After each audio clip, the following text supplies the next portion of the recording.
Zoom? I'm recording. Okay, great.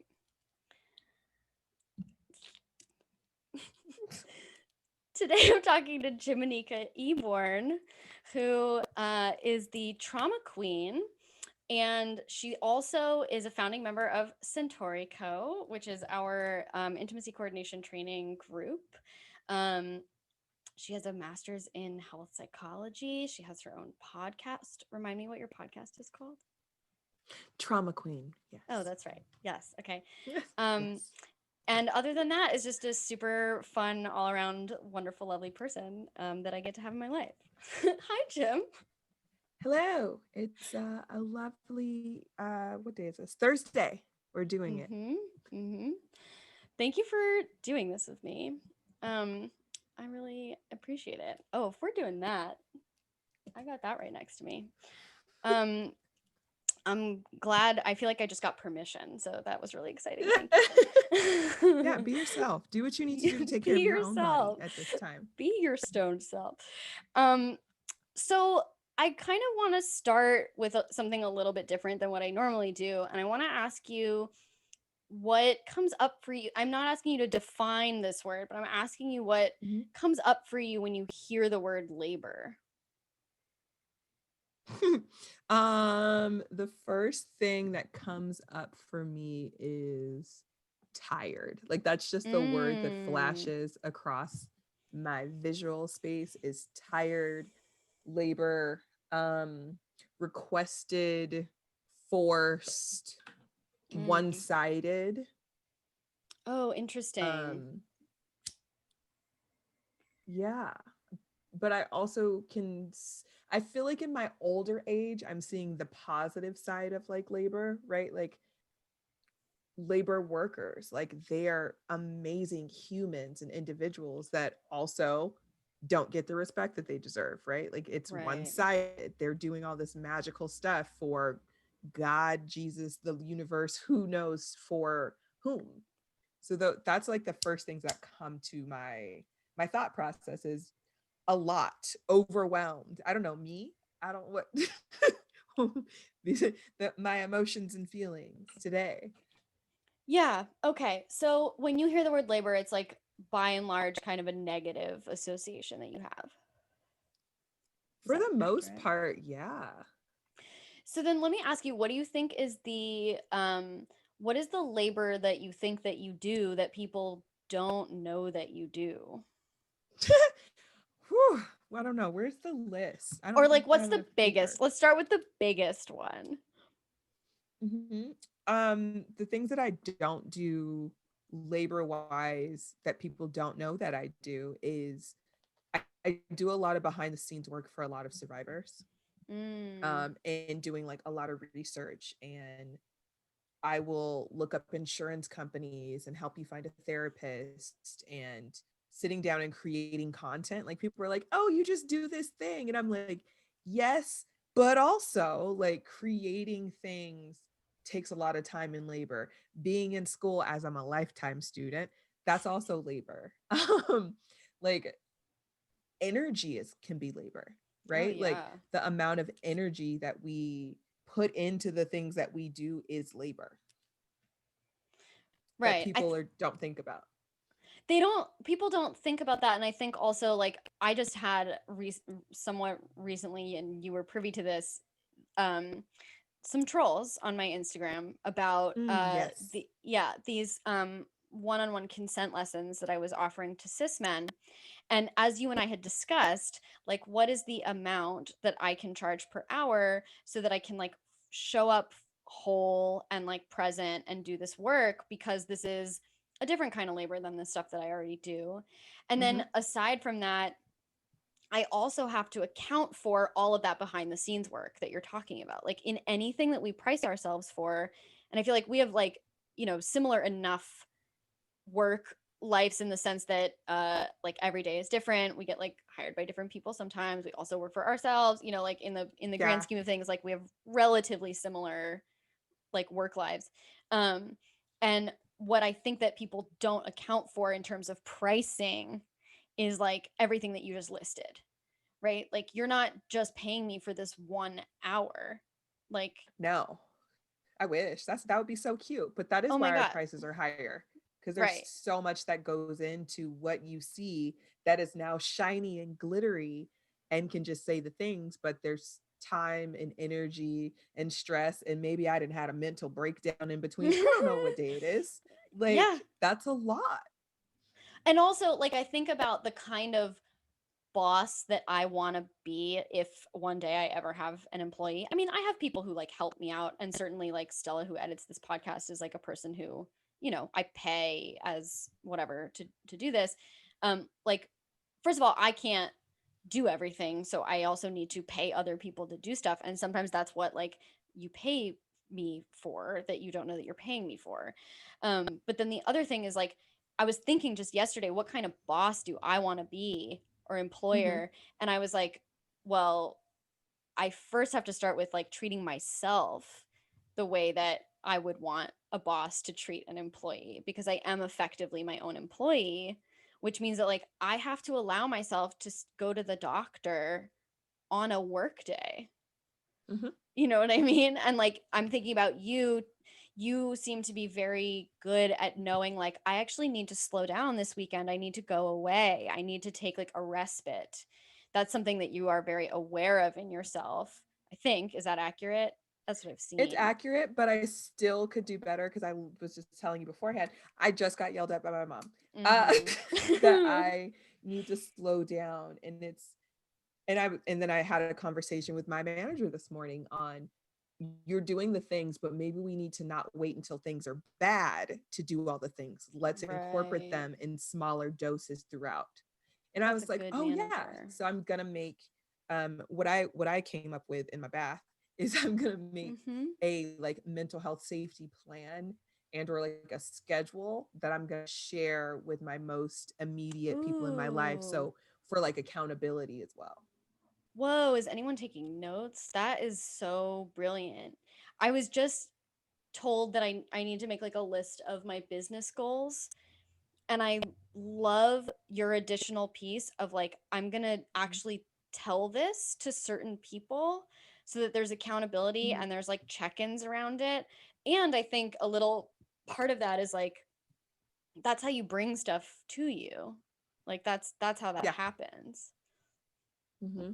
And I think there's, I'm a spiritual being, so I think there's also like the energy of like me saying it out loud, the universe hears it, and it's like we Mhm. will make the space and the time for you to do these things, right? I was talking about uh time and money today with my manager. Mm. I got tapped to do something like a project, and I was like, it doesn't pay, but the amount of time that I will be shown is an investment, right? So it's not a financial thing, but the time that I'll get to be on TV, oh, that's priceless. The amount of people that will see me is priceless.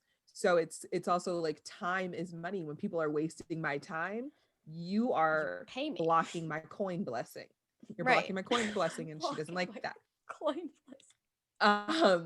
But it's true, like even like the time is money. Like if I'm not able to function to like do all these things, I'm not making money, right? So I have to take the time to rest my body, to go get acupuncture, to get stretched, to run away for like a week and sit in silence so I can come back and do the thing. Well, and to that, like, to what we were talking about before, is like, any boss or any company, when a human works for a company, they get vacation days, they get sick days, they get all these things. And when you work for yourself, you're the You don't. person who has to get, yeah, you're the person who has to give yourself vacation time. And you also have to pay your vacation time, which is also part of what you have to require of people who seek out your services. Like, if I were behind the paywall of a company or corporation, you would have no qualms with that person giving their employees vacation days. Right? But as soon as Mm. I try to give Mm-hmm. myself a vacation day, I'm like spoiled and it's luxurious and I'm charging you too much money. Right? I am spoiled and love luxury, so you're welcome. But Mhm. it's true. It is true though. Like people are like, "Oh, you can take time off?" Bitch, you can take time off. Why can't I take time off? Right. Right. I I know. It's deserve. this really strange. It's like it's also just so expensive to like run a business. I had to like pay to I don't know if this is like an appropriate thing to talk about on a podcast, but you know you have to trademark the name of your podcast? And do you know how much that costs? Yeah, I'm trademarked. Yeah, it costs almost $500. I don't remember.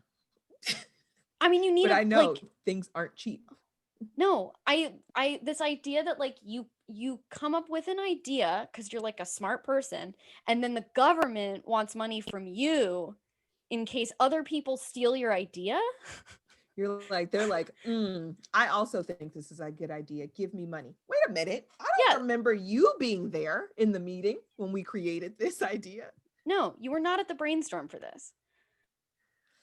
Yeah, So, I mean, business licensing, LLCs, names, making sure no one steals your stuff. Like, if you create something, you should also register it. So, again, no one steals your stuff, more money. There's always more money money. involved, there's always energy being traded. Mm, this conversation feels like labor. I mean, this is work, right? This is part of the Yeah, work. yeah. Yeah. You were talking about something that made me wanna. I totally lost my train of thought. Okay, so negative feelings around labor. What do you remember about like learning about um the work that you're like supposed to do? Which work, right? Like, I think there's jobs and then there's work. So which one are you talking about? Cool. Let's make that distinction for me. Okay. So I think the job is the things that society tells you you have to do. And Right. you're like, you have to do a thing to make money. They don't care what it is. You know, working at Kmart when I was young, working in mental health facilities, those were all jobs. What I get to do now is work because I Mm. choose it.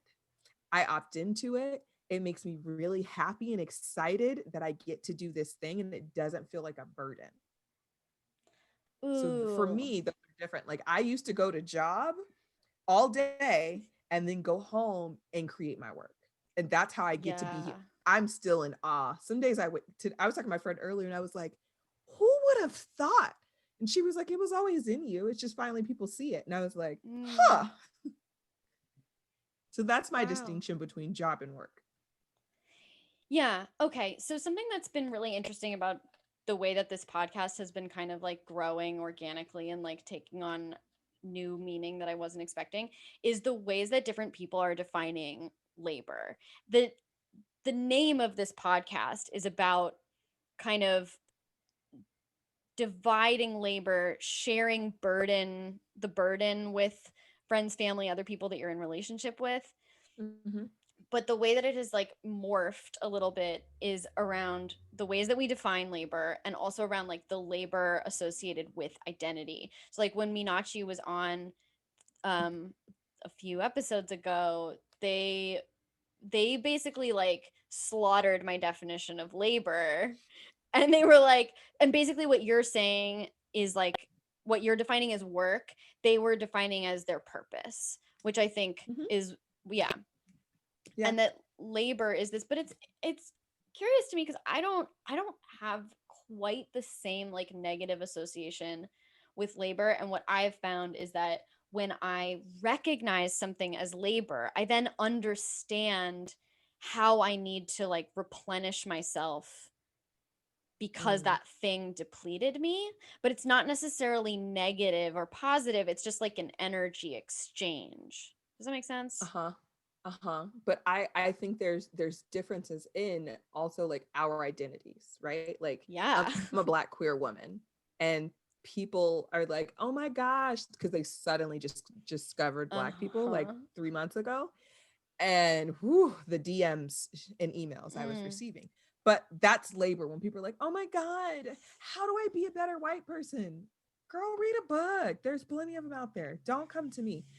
That's labor, right? Like, anytime, not anytime, but a lot of times if I'm around people and there's not other Black people, they're like, so what do you think is a Black woman? That's labor. Or how many people are like, can you teach a racial justice class? No, Right. that's not my jam. I'm just because I'm Black, that doesn't mean anything. That's labor. Waking up and reading all of the shit show sometimes can be emotional labor. Yeah. Preparing for the what if. Like I wake up, I've had dreams, nightmares, all of the above, preparing my brain for the what if. Oof.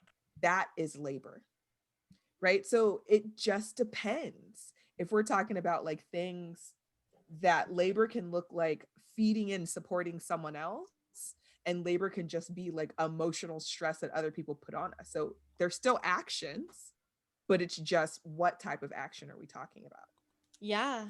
Yeah. So what kind of self-care stuff do you do for yourself that you feel is like if that labor that you're talking about depletes this particular kind of energy? Like what Mm-hmm. is your sort of correlating self-care? I'm just curious how you take care of yourself. Yeah. When I'm doing well and taking care of myself, because I fluctuate on it like most humans, I'm taking more baths. I have so much bath stuff. I'm taking more baths. I do as I'm sure you've heard me say, I lean into my fuck it. And I'm like, what does my body feel? Mhm. It feels like I should lay down. Let me lay down. It feels like I should read a book. Or it feels like I should dance around my room in my underwear to some loud emo music, right? Like if I need to practice my twerking skills, maybe that is self-care. I remember Like, can I tell everyone about your twerking yeah. routine? Okay, the Jim's twerking routine is the equivalent of like the power stance in the bathroom from Oh that. yeah. I Yeah. am obsessed with the idea that before meetings when you're nervous and you need to shake off like excess energy, you just twerk around your room. Yeah. I have like a playlist that I listen to, and I've just added more songs to it, which I need to give to my manager. Mm. And like going to stuff, he'll be like, "You ready?" And we'll put it on, and he'll just rock out real quick, and I'm like dancing around and stretching and doing all the things, but it like moves the energy in our bodies, and it's like, oh, okay, it loosens the thoughts, and I'm like, okay, it shuts the voices off that tell me that I'm about to mess it up. And I'm like, nah, this gonna be fun. I'm ready. I'm here. And it also boosts just your energy. Like I Yeah. don't really see people dance angry. Like, can you? I don't know. Can you dance angry? I'm sure you Oh yeah, can. you can. Have you seen Footloose? No. Okay, I well, haven't. next I time know. you really want a lift from watching Kevin Bacon dance, it's a good one. I don't know if that's Is that gonna a be my hard pass for journey. you? Yeah. I don't know if it's a hard pass, but it's not a go-to. It's like a forbidden love story. Like he falls in love with the daughter of like the town reverend or pastor, and he's super conservative and he wants to outlaw dancing. It's a good movie, Jim. That sounds ridiculous. It's a Okay. classic, and then he Yeah, dances okay. really angrily in this like abandoned barn. Whatever. I feel like I've seen this performance redone multiple times, and I'm like, Probably. ooh, look at all that. Get it out. Mm-hmm. When I took this mental health first aid class with Haley, the queer counselor, several months back for like protesting first aid, like street medic first aid, but obviously I'm not a street medic. Um, Yes. and mental health first aid. So we learned like critical incident desensitization, tapping. We learned how to like approach someone about that. We learned how to do any number of things, but the main whoa, I don't know why I brought that up. Damn it, Jim. Wait, I have to find that thought. I brought it up because we were talking about yeah, I have Mental no idea. health, self-care, dancing, my twerking Oh, to thank you. Okay, it was breathe. the twerking thread. So what they said was that you know how like dogs like get in a fight and then walk away and like shake like they just got wet, you know? Yeah. That we do that. Like that shaking is it releases stress hormones. I'm sure you already know this. And I'm actually you can probably fill in the gaps of my knowledge here, but I think that's what twerking is, right? Like it's like you just Mm-hmm. get to like shake off all those all that Mm-hmm. cortisol and like adrenaline and stuff. Um Yeah. I've been trying to incorporate shaking, but I don't have much of like a shaking practice at this point. Maybe you need to send me your playlist. I mean, yeah. I mean, that is why I do it, right? Like I get to release and also I put on music that's like fun and empowering. And I'm like, I am the baddest bitch in the room. You're right. Yes. Okay. Right? So it's the way you feel music. But also I understand everyone doesn't love music, right? It's interesting, but everyone doesn't love music. Yeah. And so just physically like spinning in a circle or like doing the tapping as you were talking about, or literally just shaking different parts of your body from like head to toe Yeah. can also be really dope. Can you explain why that is? Like, how does that work? Well, because we're holding a lot of tension within our bodies. Like we are constantly in traumatic situations, even if we don't realize it. Like the media, the Mm. world, if you get on your phone right now, you might tense up and your body just does it naturally because it's like responding to all the different things that are coming at you. And so with the movement, your body kind of feels like an exhale. And it's like, Ooh. oh, we're not in danger. We get to release. We get to kind of like breathe. And I like to speak in like terms that everyone can understand. So, and so it's like your body gets to breathe and be like, okay, I'm safe. Mm. So it releases certain tightness in your areas. And it's also allowing for more blood flow. Like people are like, oh, yeah. Another thing that I always talk about is how often we're holding our breath. Oh my God. Times All we the don't time. know about all the time.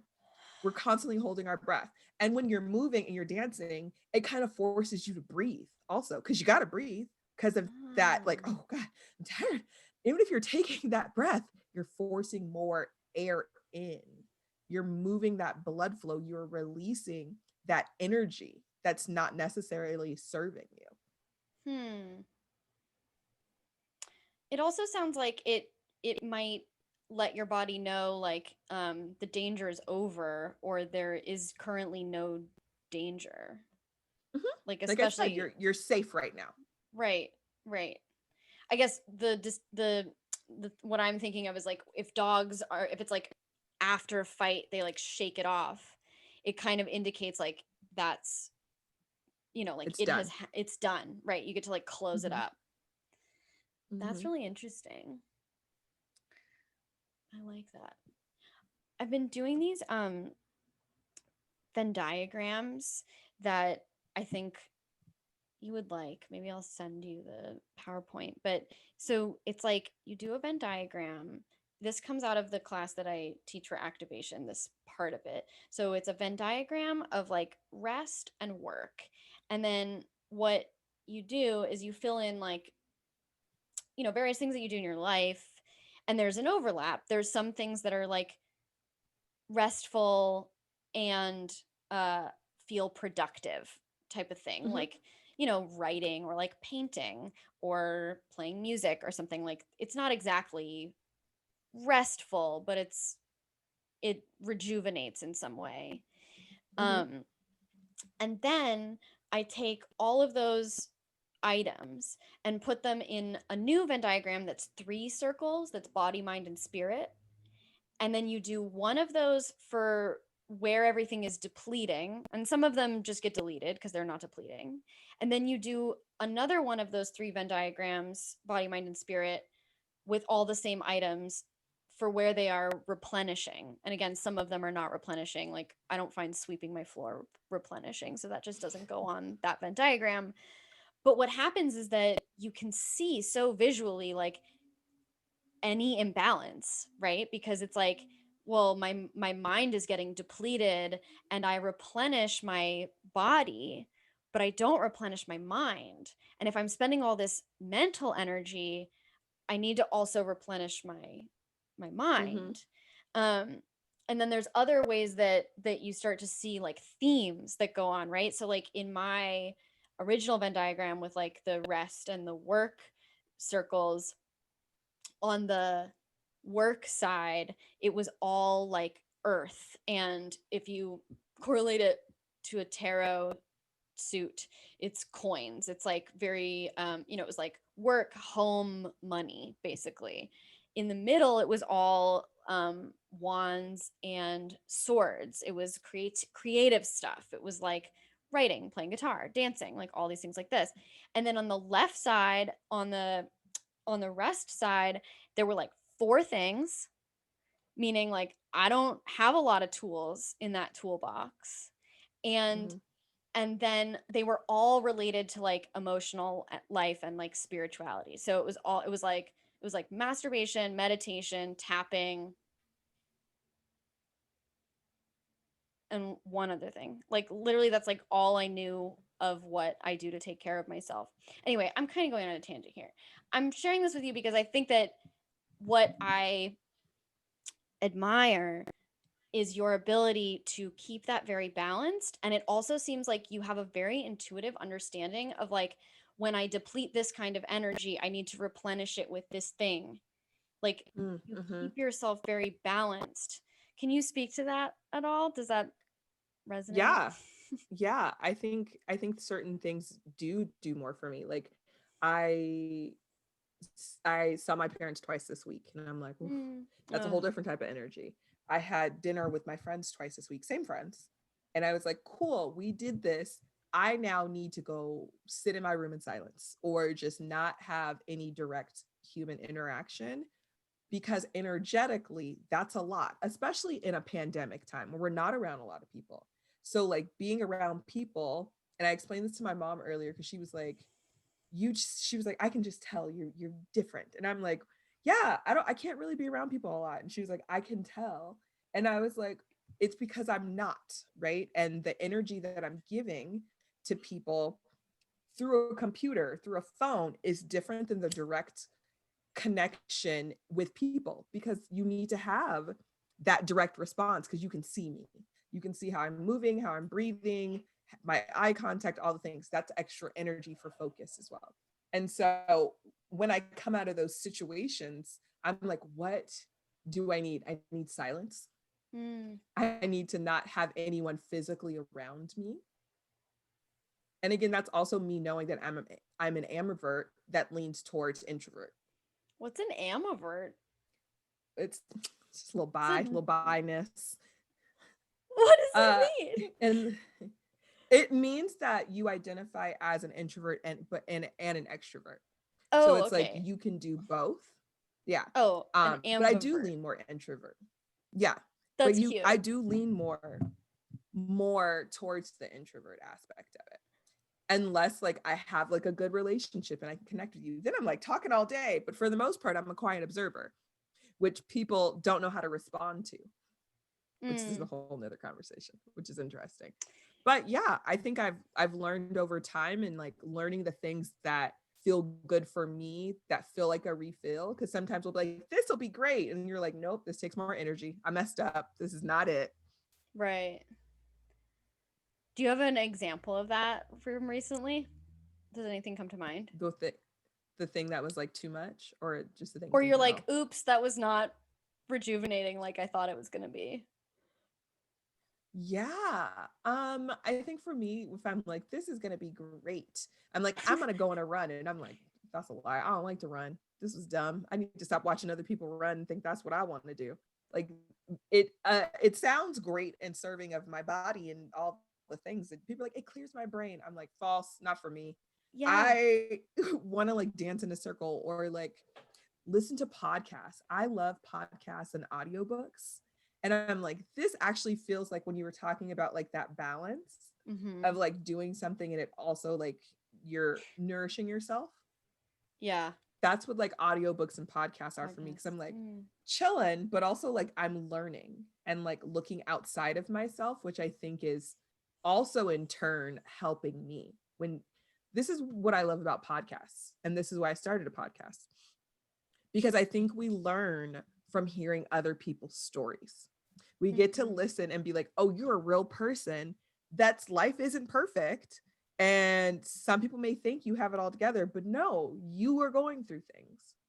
And like hearing that, and I'm like, oh, yeah, I didn't think about that. It's like perspective. Well, and you do that very deliberately with your social media presence too. Like you show you show all sides of what's going on with you. Oh yeah, I think it's when people are like, "My life is perfect. I'm always on a beach." I'm like, every day you just always you just only wear bikinis. That's it. Okay, well, so you're never sad. You don't have feelings. Well, then I think that's something we should find a therapist for. Well, and I don't trust you. Like I'm kind of like, oh, I don't know. So things are always going well in your life. I don't Right. trust it. I'm out. Yeah, I think it's and important. I think it is. I mean, and I think that you do it in a like the way that you do it. I think is really beautiful. And I Thanks.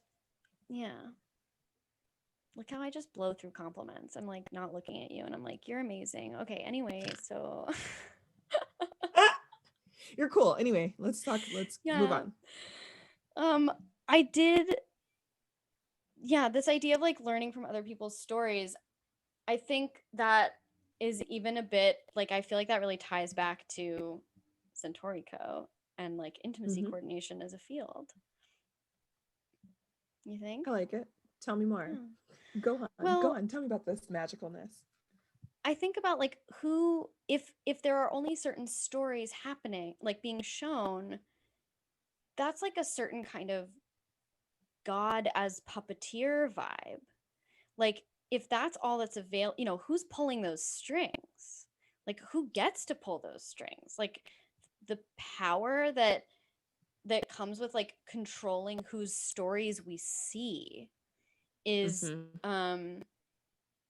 because if you're saying, I mean, and I agree with you, like we learn from other people's stories, we learn from only the stories that are out there that are being shared. I mean, what's beautiful about social media and also YouTube and stuff is that like you can actually find someone talking about almost Everything. anything now. Yeah. Yeah. Which did not used to be the case. No.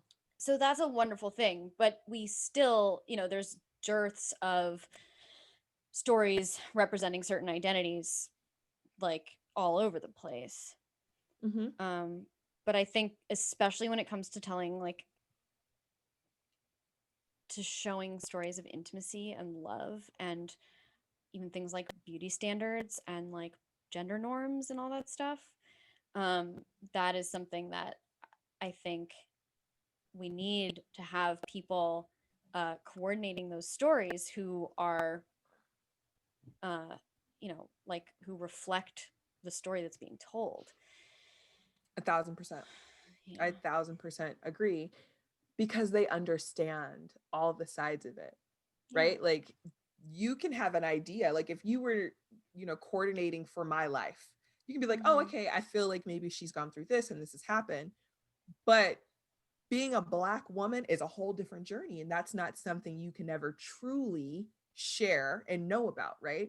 And so being able, and again, back to why Centaury Co exists, and I'm very thankful to be a part of fucking groundbreaking things. I'm so excited. I I need to like love plug us, but I whatever. love groundbreaking things. I also love secretive things. That's a whole other thing. But I think being able to place people in the room that look like them Mm-hmm. allows for a different type of healing, right? Like, even I think there's healing in creating like our first cohort, right? Like, we just finished our 12 weeks Zoom part, and to see how they got to see themselves in that room Oh, and see how they got to not have to code switch and just show up and just be like, yeah, so this is how I really feel. Oh, you also feel that way. And being able to take that onto movie sets and music videos and TV shows and all those things, it's just going to, and this again across the board is intimacy. Folks that work in intimacy in general, they get to help people feel safe so they can show up for themselves. And I think there's a different thing that we're creating that's going to change the way things look because people are going to get to be even more comfortable because someone that's supporting them gets their journey and they don't have to do labor to labor. explain to them who they are and what they're going through. See, full circle. Whoa, I love that full circle. That was a really good full circle. I kind of do podcasts sometimes. Mm-hmm. I see you've done one more recently than I have. I No, but you're totally right. It's like the labor of explaining your identity to someone Is is a lot. fucking exhausting. You and I were just talking about this. Like, it's a lot. And there's so many different ways that we are continuously showing up and explaining. Like, I'm sure people are like, what do you mean your pronouns are they and them? Then you got to explain who you are and what that means for you. And like, you don't have to, but people, that's a whole nother thing. If people expect you to do the labor for them. Yeah, right. Yeah, and I Always. mean part of like I think why I'm extremely like open and vulnerable about this stuff online is because I really truly want to be able to be like just watch this thing. Like just go look at this thing that I said already. Like I don't want to explain it to you. You know? Mm-hmm. There was this I studied philosophy in college. Wow, it's so deep. I was going to say like so I have a BA in like douchebag, but uh I actually think it was extremely useful. And little did I know at the time, because I was really trying to get away with like not choosing a major. And I figured like, well, if I study philosophy, I can study the philosophy of anything. And it turns out, in fact, it's actually like it's really specific. Studying philosophy is like a very, very, very specific thing. And I was like, oh shit, I didn't mean to do You're that. like, I tricked myself. Yeah, I did. But it turned out to be a really good choice. And by the end of college, I got really, really into neuroscience and perception and the ways that like memory works or doesn't work depending on how you want to describe it. And so all the philosophy classes, and I started taking these neuroscience classes that like met in the middle of this like determinism versus free will debate, Mm. where like neuroscientists basically want everyone to agree that determinism is real and there's no such thing as free will. And they try to prove that with like all kinds of tests that your brain knows that you're going to click right instead of left before you consciously know that you're going to click right instead of left. Like these are the arguments. But the philosophical argument is in more modern times. The philosophical argument is that they exist simultaneously, and that regardless of whether or not free will exists, we need to maintain the illusion that we have it, because otherwise our society would basically crumble. And my thoughts on that have changed quite a bit, just in terms of like how I feel about justice and retributive justice versus transformative justice and stuff like that. Um, but anyway, the reason I bring all this up is that there is this article that really stuck with me from college called What It's Like to Be a Bat. Have you heard about this? No. It's by this guy named Thomas Nagel, and his argument is very much against the neuroscientific argument, because he says, look, whether it's determinism or free will, um, is like pretty much irrelevant, because no amount of advancements in neuroscience could let you, Jimanekia Eborn, understand what it's like to be a bat, or me to be a bat. And to take that into identity, like you could give me like a floppy disk of your, I don't know why floppy disk, like Okay, grandma. obviously a zip file from Dropbox. Floppy disk. Do they even make those anymore? I don't know. I'm imagining that we like put a floppy disk like in our mouths or something. We're like, and then we just give it to each other, and Oh, then okay. like, Well, that got extreme. yeah. I mean, that's just a visual for you. But and then I would take your floppy disk, and then I would like upload all of Jimanika's like memories and experiences and all the conversations you've had and all the books you've read. I'm still not going to understand what it's like to be Jimanika, because I have not lived 33 years as Jimanika Mm-hmm. in the world. And so his argument goes, it doesn't matter how much you can do in neuroscience if you want to say that, like, AI, singularity, like all this shit, it kind of doesn't matter, because at the end of the day, I cannot know what it is like to be you. Mm, yeah, Yeah. it's true. Yeah. I like that. It's the perspective, and people are like, I understand because this happened to me, and I'm like, that is cool. That's still not the same thing, but I saw what you tried to do there. It didn't work, but I saw it. Yeah, or I've read a book about this thing and now I understand it, or have consumed X amount of media. I have a Black friend that Mm. also, and I'm like, I don't know her either. I don't, that got nothing to do with me. I'm sorry for her. Racism. Like, Mm. like when people say wild things like that, I'm like, this is often my face. Huh.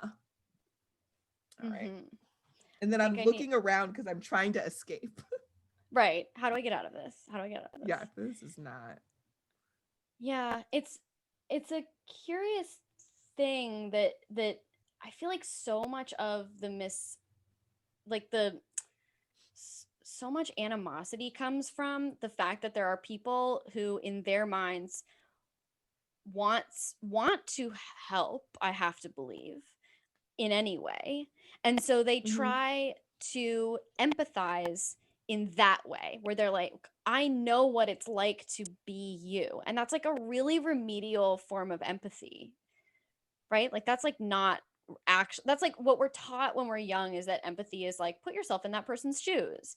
But what we don't talk about when we're kids is like you can't. You literally can't. So then what is empathy? I don't know if I'm Is this a asking you. Do you want to? I was like, Yeah. is Is this a this question? a It was a rhetorical question? question, but I'm also wondering what you think about, like, a more like evolved definition of empathy. I actually look at it more as like empathy is looking outside of yourself.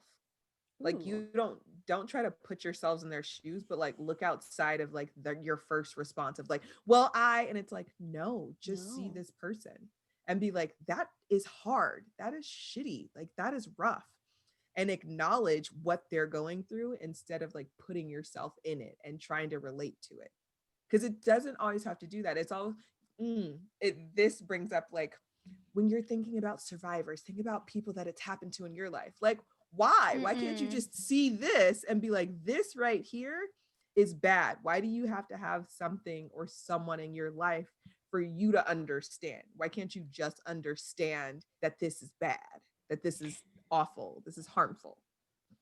I'm also like thinking about when people are like, trying to speak to blatantly sexist men by being like, what if this was your daughter? Like Yeah, that, why it does. I mean, I don't want it to be that person either, but what if it was just this person that you see that it actually happened to? Let's just talk about yeah, them. yeah, Hey, look, it's a whole person. It's right. happening.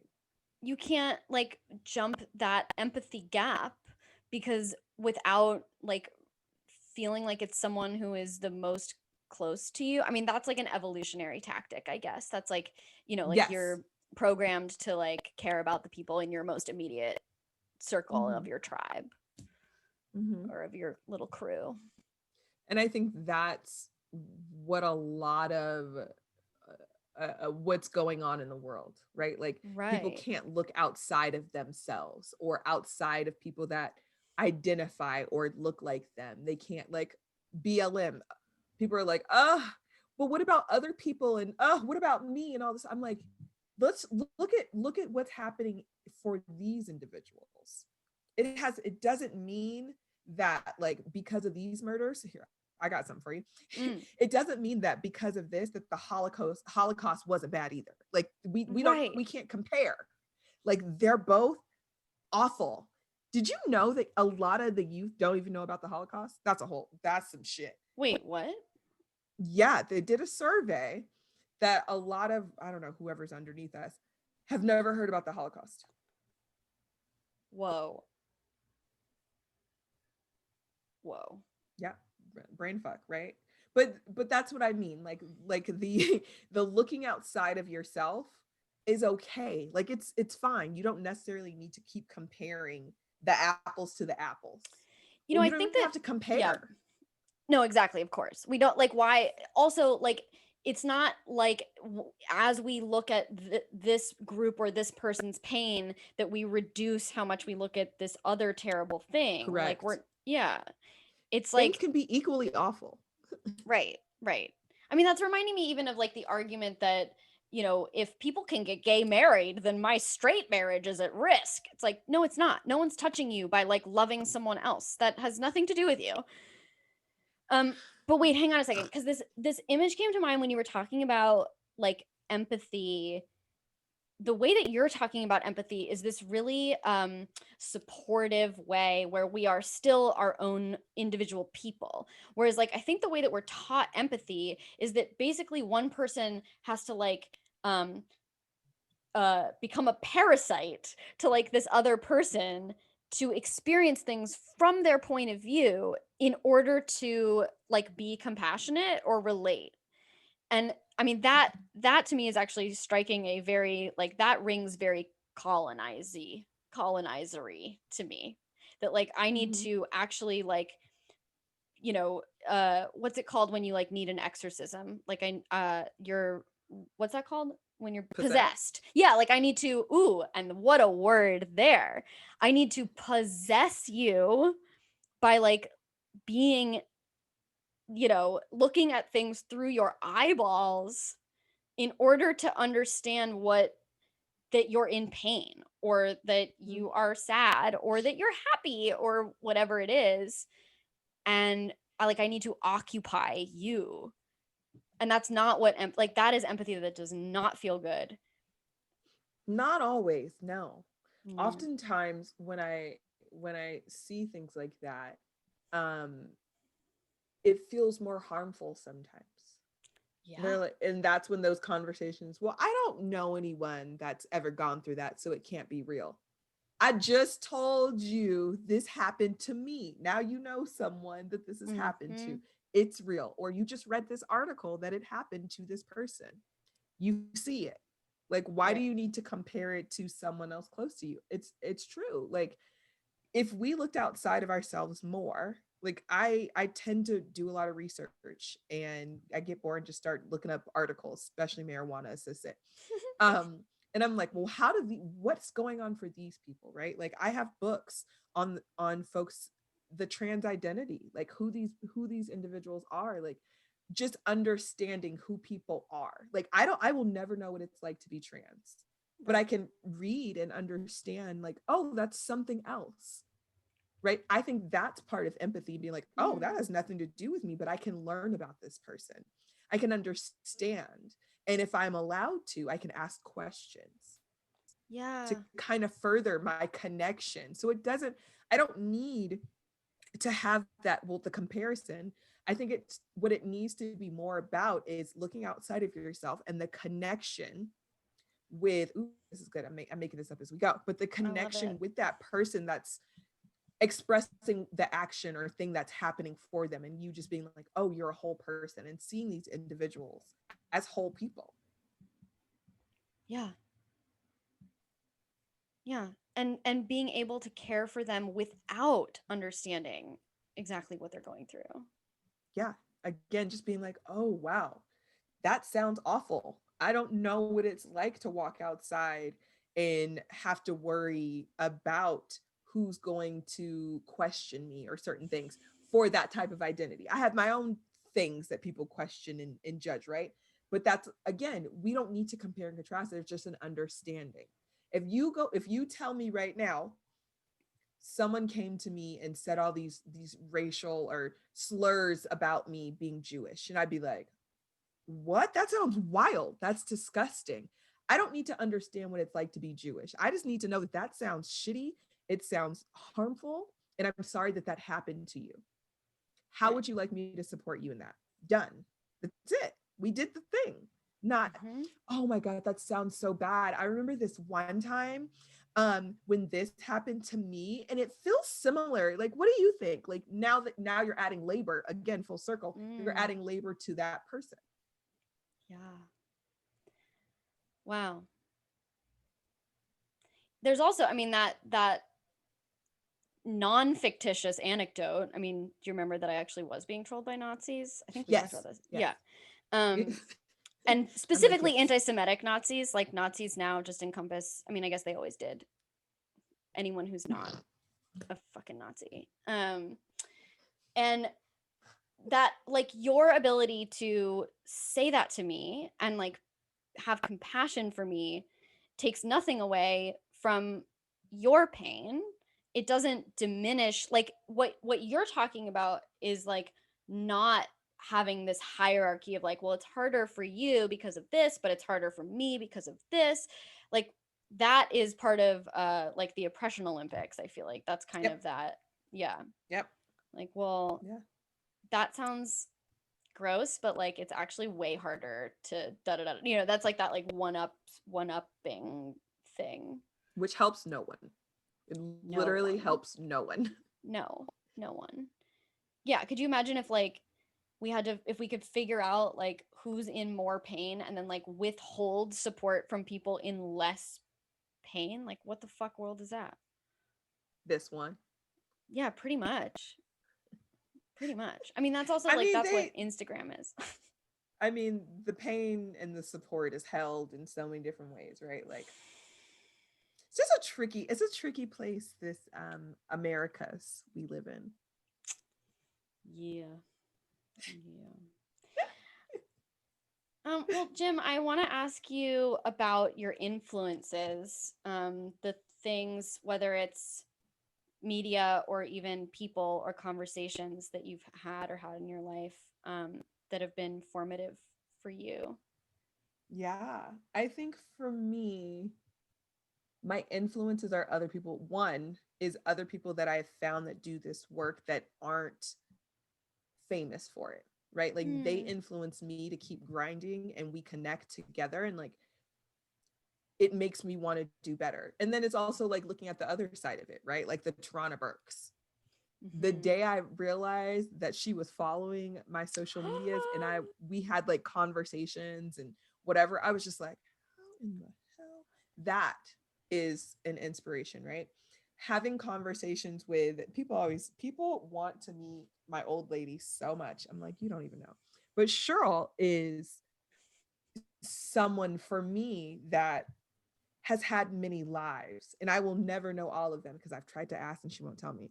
Oh. But as someone that I do know has had breast cancer twice, that had 4 daughters and only has 2 that are still alive, that raised a granddaughter, me, while going through her second stage of cancer after her daughter had been murdered, and going to work and like re-navigating after being done with kids and then still being able to show up. Did she do it perfectly? No. Are we having adult conversations and restructuring things? Yeah, because she's human and she did the best she could. Right. So, and she also taught me how I don't have to always use my hands in violence, that my tongue is the strongest weapon that I have. So for me, it's there. And then just seeing other Black women that get to like show up and take space, I'm like, oh yes, we can do that. We get that. So it's not like those specifics, but also it's just like groups of people that get to show up, and people that are marginalized that literally don't care. And they're like, I'm just happy to be alive and I get to like be me. Because there's so many people that don't get to be themselves, that now that I feel like I am more me, that I do say it loud. I Hmm. do say it proud. That sounds like so cheesy. But I know because I get to do that because I feel safe in my body, it allows other people to do that. Hmm. So it's like a continuous cycle. I lost you for a second. You're frozen. You're frozen. Hope that answers. Hmm.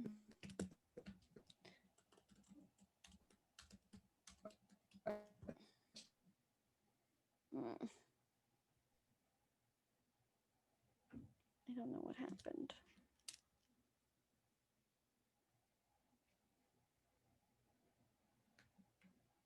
No.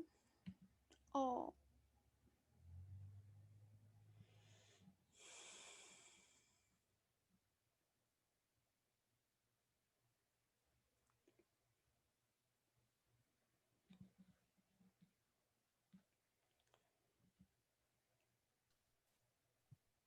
Okay, you're back. Are you back? You Okay. can't see. Okay. Okay, cool. My Do you Wi-Fi remember? just literally just went out. It was like, bye. Yeah, I heard. I'm trying to remember the last thing I heard you say. Um, you said other Black women taking up space. Oh, when you're okay in your body, it lets other people know that they can be okay in theirs. That was, I think, the last thing I heard you say. Yeah. So like seeing marginalized folks and whatever that means for them, like just being like, yeah, this is who I. Wait, you froze again. Okay. I'm still recording on my side though. It's working. Okay. You're back, but you're like I don't really know. choppy. It Mm, doesn't like you. no. Oh, now you're back. Nope, now you're frozen. God damn it. Hold What's on. going on? You're back. You're You're back. I can see you. you're back. Okay. It You're seems back. like it's working now. No, we have a Okay, really big cool. delay though. No? As soon as you said that, it didn't work. Fuck. Hold on. Okay.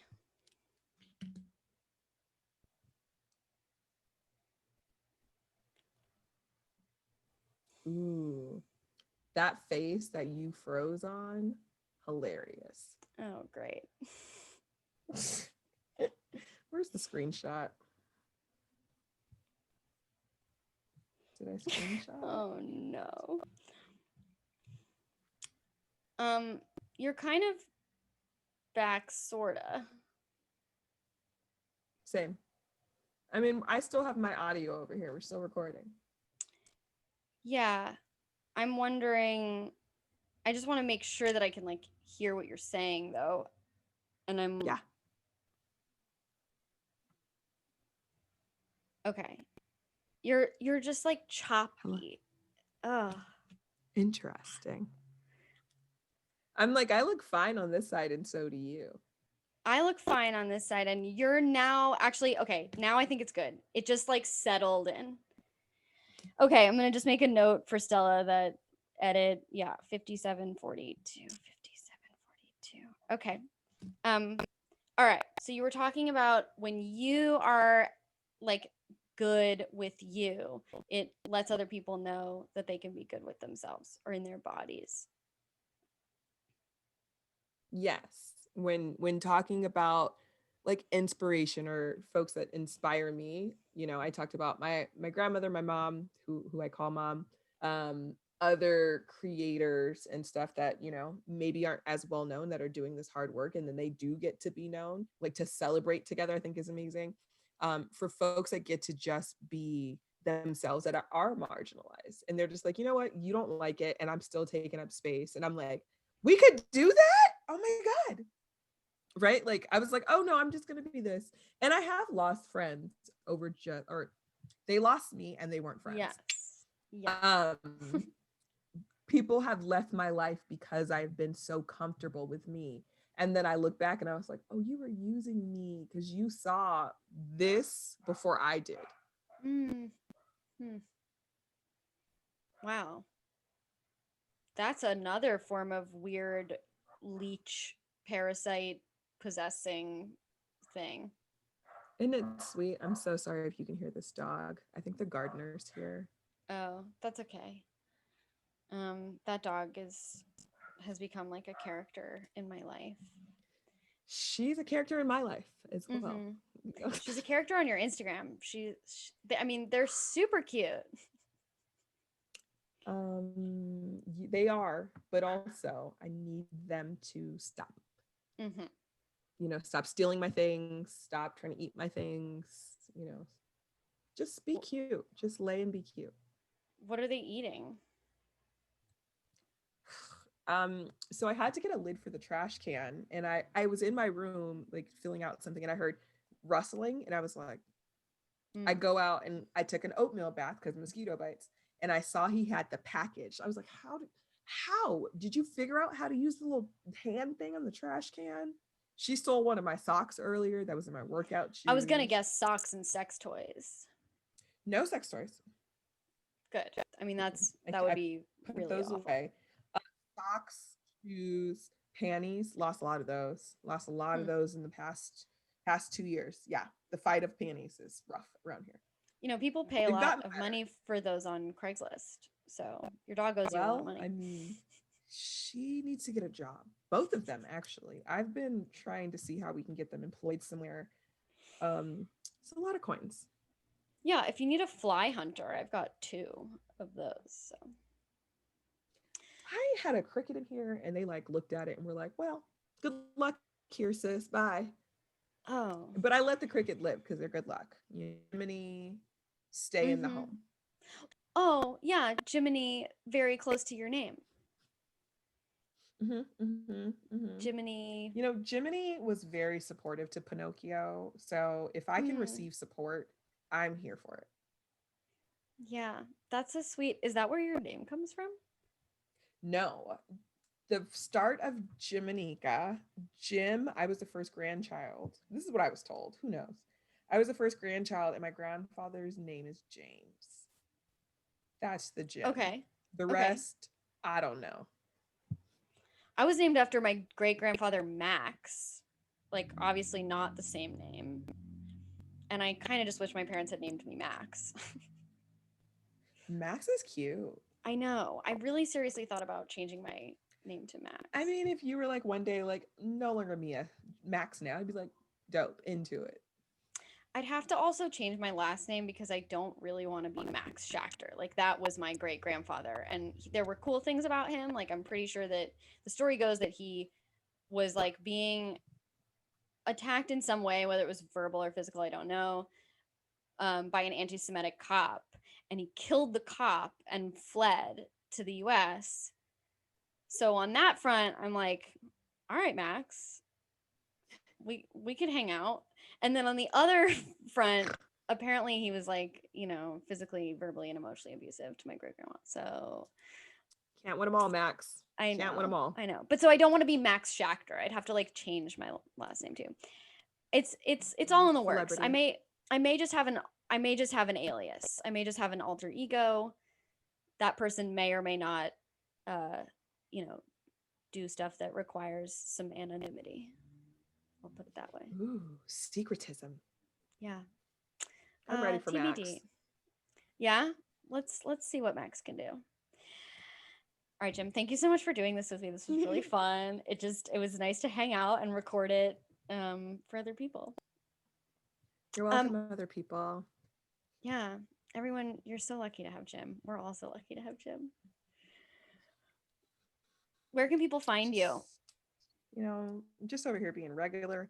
You can find me at traumaqueen.love. Yes, it is .love. You can find me on all the social medias under Jimanekia, Jimanekia. My manager told me to do that because I am the only Jimanekia out there. So Yeah, for that's sure.